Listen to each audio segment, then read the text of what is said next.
Hello everyone, আসসালামু আলাইকুম। Welcome back to my channel. আজকে আমি আপনাদের সঙ্গে শেয়ার করব লোটে মাছের পকোড়া। ঘরে যখন চিকেন থাকে না, আপনারা এভাবে লোটে মাছের পকোড়া ট্রাই করতে পারেন। একটা মিক্সিং বলে নিয়ে নিচ্ছি কেটে ধুয়ে পরিষ্কার করে রাখা লোটে মাছ। 2টে পেঁয়াজ নিয়েছি, পেঁয়াজটা কুচি করে লোটে মাছের মধ্যে দিয়ে দেব। এবার এর মধ্যে দিয়ে দিচ্ছি হাফ চামচ রসুন বাটা, দিয়ে দেব হাফ চামচ জিরে বাটা, দিয়ে দিচ্ছি লাল মরিচের গুঁড়া, হলুদের গুঁড়া, দিয়ে দেব ধনিয়ার গুঁড়া, দিয়ে দিচ্ছি স্বাদ মতো লবণ, আর দিয়ে দেব কর্নফ্লাওয়ার।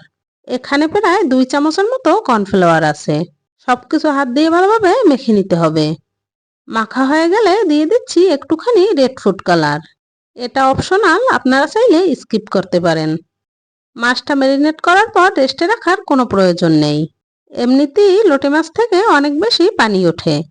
চুলায় একটা প্যান বসিয়ে দিয়ে দিচ্ছি পরিমাণ মতো সাদা তেল। তেলটা গরম হয়ে আসলে পকোড়াগুলো দিয়ে দেব। এবার একটু সময় নিয়ে উল্টে পাল্টে ভেজে নিতে হবে। এ সময় চুলার আঁচ লো টু মিডিয়ামে রাখতে হবে।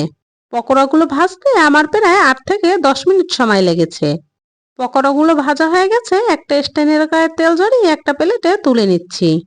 পকোড়াগুলো উপর থেকে ক্রিস্পি আর ভিতর থেকে একেবারে জুসি হয়েছে। একটা পকোড়া আপনাদের ভেঙে দেখাচ্ছি।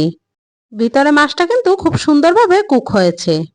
খেতে কিন্তু মাশাআল্লাহ দারুণ হয়েছে। রেসিপিটা যদি আপনাদের ভালো লেগে থাকে তাহলে একটা লাইক করে দেবেন। এখনো যারা চ্যানেলটি সাবস্ক্রাইব করেননি সাবস্ক্রাইব করে দেবেন। আল্লাহ হাফেজ।